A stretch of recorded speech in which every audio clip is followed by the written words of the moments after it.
এই যে সুপার বাজার, তারপরে সিডিপিওর কাজের চাপ ছিল। হ্যাঁ, ওইখানে তো মানে যেহেতু ছোটো বাচ্চা আছে, হ্যাঁ, তার জন্য তো মানে সিজারের পেশেন্ট, ওইখানে অত দূরে তো যাওয়া সম্ভব না। বেতন বন্ধ করার হুমকি দেয়। হ্যাঁ হ্যাঁ। সিজারে সন্তান জন্ম দেওয়ার পর ছুটি না পাওয়ায় অসুস্থ হয়ে মৃত্যু এক অঙ্গনওয়াড়ি কর্মীর। বিক্ষোভে উত্তাল ধূপগুড়ির সিডিপিও অফিস। সরকারিভাবে প্রসূতি মায়ের যারা যত্ন নেন তারাই সন্তান হবার পরও ছুটি না পেয়ে আইসিডিএস কর্মীর মৃত্যু হয়।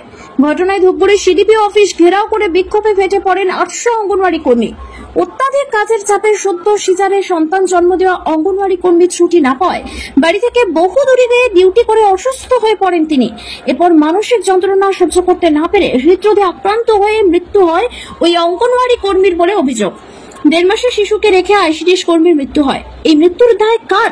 মৃত অঙ্গনওয়াড়ি কর্মীর বাচ্চাদের ভরণ পোষণের দাবি করেন অঙ্গনওয়াড়ি কর্মী।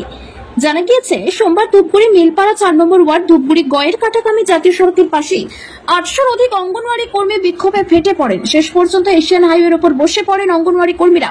পরিস্থিতি নিয়ন্ত্রণে আনতে ধূপগুড়ি থানার বিশাল পুলিশ বাহিনী উপস্থিত হয়। প্রসঙ্গত উল্লেখ্য, ধূপগুড়ি ব্লকের মাগুনমারি গ্রামের বাসিন্দা বিনা রায় অঙ্গনওয়াড়ি কর্মী হিসেবে কর্মরত ছিলেন ভুটান লাগোয়া চামুরচি এলাকায়। গত 1 মাস আগে তিনি কন্যা সন্তানের জন্ম দেন। অভিযোগ, ছুটির আবেদন করার পরেও মেলেনি ছুটি। ধূপগুড়ি থেকে চামুরচি প্রায় 40 কিলোমিটার দীর্ঘ পথ যাতায়াত, তার উপরে আবার ভাষাগত সমস্যা। এদিকে সুপারভাইজার থেকে সিডিপিও প্রত্যেকেই চাপ দিতেন কাজে যোগ দিতে বলতে অভিযোগ। পরিবার ও সহকর্মীদের অভিযোগ, প্রত্যেকদিন মাতৃত্বকালীন অবস্থায় কাজের চাপ সামলাতে না পেরে স্ট্রোক করে মারা যান তিনি। এরপরই সহকর্মীর মৃত্যুর দায় কার? পোস্টার ব্যানার নিয়ে আজ ধূপগুড়ির অফিস ঘিরে চলে তুমুল বিক্ষোভ। এদিকে গোটা ঘটনা অস্বীকার করে নেয় কর্তৃপক্ষ। নিজেদের মতন করে সাফাই গাইতে চাইলে অঙ্গনওয়াড়ি কর্মীরা পরিষ্কার প্রমাণ করে দেন তিনি ছুটির জন্য একাধিকবার আবেদন করেছেন। খবর পরিবেশনকালীন ঘটনাস্থলে বিক্ষোভ চলতে থাকে। তাদের দাবি, ওই পরিবারের বাচ্চাদের ভবিষ্যৎ ভরণ পোষণের দায়িত্ব সরকারকে নিতে হবে। পরিস্থিতি নিয়ন্ত্রণে আনতে ধূপগুড়ি থানার আইসি সহ বিরাট পুলিশ বাহিনী উপস্থিত হয়। পরবর্তীতে মৌখিক আশ্বাস দিলে বিক্ষোভ বন্ধ করে অঙ্গনওয়াড়ি কর্মীরা। বলছিলাম, আপনার স্ত্রী অঙ্গনওয়াড়ি কর্মী ছিলেন, হ্যাঁ, তিনি কেন মারা গেলেন?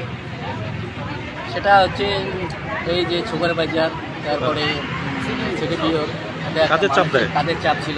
হ্যাঁ, ওইখানে তো মানে যেহেতু ছোটো বাচ্চা আছে, হ্যাঁ, তার জন্য তো মানে সিজারের পেশেন্ট, ওইখানে অত দূরে তো যাওয়া সম্ভব না। ঠিক আছে, মানে গাড়িতে যাওয়া আসা করতে আর কি, মানে হেঁটে একটু সমস্যা হয়, চাপ পড়ে। তার মধ্যে মানসিক চাপ ছিল। তারপরে এসে বলছিল, ছেড়ে বলছিল যে নাহলে বেতন বন্ধ করে দিব। বেতন বন্ধ করার হুমকি দেয়। হ্যাঁ হ্যাঁ, মানে এই মাস থেকে বেতন বন্ধ করে দেওয়ার। কবে তিনি মারা গেলেন? কালকে মারা গেছে। কালকে ভোরবেলা মারা গেছে।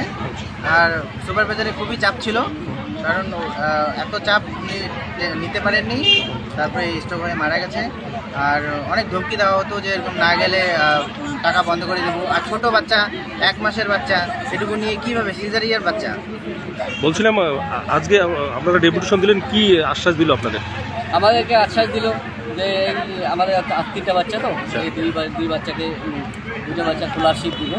হ্যাঁ, তারপরে ছোটো বাচ্চাটার এককালীন একটা এসে দিবে, কিছু দিবে আর কি। হ্যাঁ, তারপরে যে একটা ইন্স্যুরেন্স আছে ব্যাংকে, ওটার জন্য কত 2 লাখ না কত টাকা। সেটা কি আপনাদের লিখিত? না, আমাদের লিখিত দেয় নাই, ওটা মৌখিক আশ্বাস। আমরা বলেছিলাম লিখিত দিতে, বাট উনি দিবেন না। বলছে আগে ডেথ সার্টিফিকেটটা আসবে, তারপরেই এটা হবে, তার আগে হবে না। তো সেই জন্য আমরা অপেক্ষা করে আছি। তো আমরা চাচ্ছি ন্যায্য বিচার, যাতে উনি এটা করেন। শুধু মুখেই বলেছে, কিন্তু কোনো লিখিত দেননি বা কোনো কিছু দেননি। তো আমরা চাচ্ছি এটা, যাতে উনি মুখে বলেছেন, যাতে এটা অরিজিনালি তিনি করেন। এটাই আমার আবেদন। আপনার নাম? আমার নাম দেবাশিস দাস। আপনার কি হয়? আমার দাদা হয়। আপনার নাম? আমার নাম বিনা রায়, আপনার স্ত্রী। একটা ওয়ার্কার চামুচিতে পাঠাইছিল, ধূপগুড়িতে ভ্যাকান্ট থাকে, ওনাকে ওখানে পাঠানো হয়েছিল। 14 দিনের অসুস্থ ছিল, সিজারে পেশেন্ট ছিল। উনি যাচ্ছিল, তারপরে ওনাকে অফিস থেকে পুরো সুপারভাইজার সিডিপিও পুরো ওকে ডেলি ফোন করে চাপ দেয়, তুমি যাও, আর ওখানে পাবলিক ঢুকতে দিচ্ছিল না। ও এইসব নানা রকম টেনশন নিয়ে স্ট্রোক হয় গত শনিবার রাত্রে। তাই এখন আমরা চাচ্ছি যে ওর 3টা বাচ্চা আছে, ওই 3টা বাচ্চাকে অফিস দায়িত্ব নিতে হবে। তাই এখন স্যারের সাথে আমরা কথা বললাম, স্যার বললো যে আমাদের প্রধানমন্ত্রী যোজনা যেটা আছে পিবি, ওইটা ওনাকে 2 লাখ টাকা ওইটা স্যার সহযোগিতা করবো বলছে। আর যে 2টা বাচ্চাকে স্কলারশিপ বিডিও অফিস থেকে ওটা পাস করে প্রত্যেক মাসে 4,000 করে ওটা দেওয়া হবে ওদের। আচ্ছা, আপনারা কি মনে করছেন উনি মানসিক চাপেই? হ্যাঁ, একদম এটা একদম কম্পালসারি যে এটা অফিস মানসিক চাপে সুপারভাইজার চাপে নিয়ে মারা গেছে। কি নাম ওনার? ওনার নাম ছিল বিনা রায়। বাড়ি কোথায়? নিরঞ্জন পাড়া। কত নম্বর সেন্টার জানেন? 4 নম্বর সেন্টার, চামচি চেকপোস্ট, ধুপগুড়ি। ওকে ধুপগুড়ি থেকে এখানে পাঠাচ্ছে, কিন্তু ও অনেকবার স্যারদের রিকোয়েস্ট করছে ধুপগুড়িতে জায়গা আছে আমাকে দেন, কিন্তু স্যাররা বারবার একটাই কথা বলছে ওখানে স্পেশাল কোঠা আছে, ওগুলো আপনাদের দেওয়া হবে না। আমরা জানি না ওটা স্পেশাল কোঠা কি। আপনার নাম? আমার নাম কৌশল্যা সোনা। আপনি কোনো পদে আছেন? হ্যাঁ, কোনো পদে আছেন? আমি ইউনিয়নের কোনো এক পদে আছি।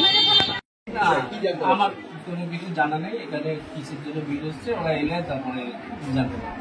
ওরা তো একটা অভিযোগ করছেন যে এই কোম্পানি না, বিষয়ে আমার কিছু জানা নেই, আর কথা মুখে তো লুকিয়ে দিলে লাভ নেই, কারণ আমার যেটা জানা আছে বলছে আপনার মানসিক নির্যাতনের কারণেই মহিলার মৃত্যু হয়েছে। এটা বাইরে যান, আমার আসুক, কথা বলুক, তারপরে তো আমি জানবো কি আছে। ঠিক আছে, বলছিলাম স্যার, আপনার বিরুদ্ধে অভিযোগ করছে তারা, যা বিভিন্নভাবে প্রেশার ক্রিয়েট করছেন আপনারা। এখানে কথা হচ্ছিল, ওটাই আমি যা জানি সেটা বলবো। এই এলাকার এই ব্লকের মেয়েদের জানি না এলাকায় যুক্তিতে পাঠানো হয়, জানি না কিছু, এখন আসুক। বারবার বললাম ওরা কি বলতে চাইছে আমি তো জানি না, সেটা শুনি তারপর তো বলবো। আপনার স্টাফ মারা গেছে আপনি জানেন না? সব মারা গেছে, মানে কেন মারা গেছে আপনি তা জানেন? সব করে মারা গেছে, বৃহস্পতি কবে মারা গেছে? শনিবার মারা। তো তার ক মাসের সন্তান রয়েছে? তার কম মাস বলতে পারবো না, ছোট সন্তান আছে। মেটারনিটি লিভ কত মাস পর্যন্ত পায় বা কটা বেবি অব্দি পায়?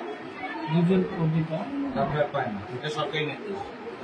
তো বলছি এই ধরনের মাতারদের ক্ষেত্রে কি আপনাদের কি কাজে যাওয়াটা বাধ্যতামূলক, যাদের সন্তান 1 মাস 2 দিন 3 দিন? না, আমরা তো 6 মাসের মেটারনিটি লিভ দিয়েছি। ওনাকে যে অ্যাপ্লিকেশন করবে তাকেই তো 6 মাসের ছুটি দেওয়া হবে। উনিও কি ছুটিতে ছিলেন? উনি তো কিছু অ্যাপ্লিকেশন আমরা দেয়নি। তাহলে এই মৃত্যুর জন্য আপনি নিজেকে দায়ী মনে করছেন না? তাদের পরিবারের অভিযোগ যে আপনার চাপের চোটে, তার বাড়তি কাজের চাপের চোটে এই ঘটনা। এইসব আমাকে এইসব কারণ বলে তো আবার কোনো লাভ নেই।